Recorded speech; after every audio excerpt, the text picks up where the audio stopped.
श्री गणेशाय नमः. श्री स्वामी समर्थ. पारायण कसे करावे आणि वेळ शक्य असल्यास सकाळी किंवा संध्याकाळी स्वामीची पूजा करून पारायण करावे. पवित्रता. आपण जे पवित्रता पाळणार आहे ते आपल्याला पारायणसाठी काम येणार आहे. पारायण करताना स्वच्छ आणि पवित्र मनाने बसून करावे. श्रद्धा. स्वामीची श्रद्धा आणि पूर्णपणे श्रद्धा ठेवून पारायण करावे. आपण नैवेद्य संध्याकाळी स्वामींना नैवेद्य दाखवावा, गोड पदार्थ. आणि जे जे शक्य असल्यास श्री स्वामी समर्थ या मंत्राचा जप करावा. तुम्ही तुमच्या सोयीनुसार आणि श्रद्धेनुसार कोणतेही अध्याय निवडू शकता किंवा संपूर्ण सारामृत वाचू शकता. आपण जे 11 गुरुवारचे व्रत करतो तर त्याचं उद्यापन कसं करावं किंवा आखरी शेवटच्या गुरुवारी उद्यापनमध्ये काय आपण करू शकतो ते बघूया.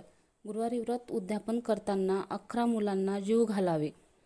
हे शक्य नसल्यास आपण एक जोडपं जीव घालावेत किंवा हे शक्य नसल्यास किंवा 1.25 किलोचा रव्याचा शिरा बनवून एखाद्या मंदिरात किंवा स्वामींच्या केंद्रात तो प्रसाद वाटावा.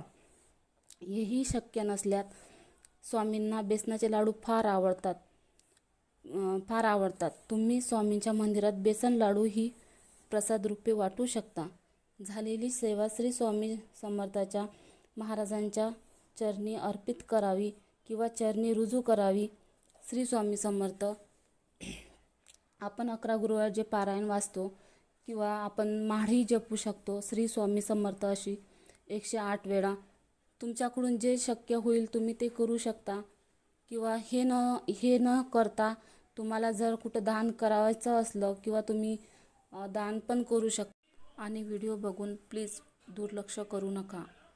कमेंटमध्ये लिहा श्री स्वामी समर्थ. स्वामी समर्थ तुमच्या सगळ्या इच्छा पूर्ण करतील ही मी प्रार्थना करते. आणि व्हिडिओ पूर्ण बघा आणि शेअर करा आणि सबस्क्राईब करा. प्लीज माझ्या चॅनलला लाईक करा. श्री स्वामी समर्थ. जय जय स्वामी समर्थ. श्री जय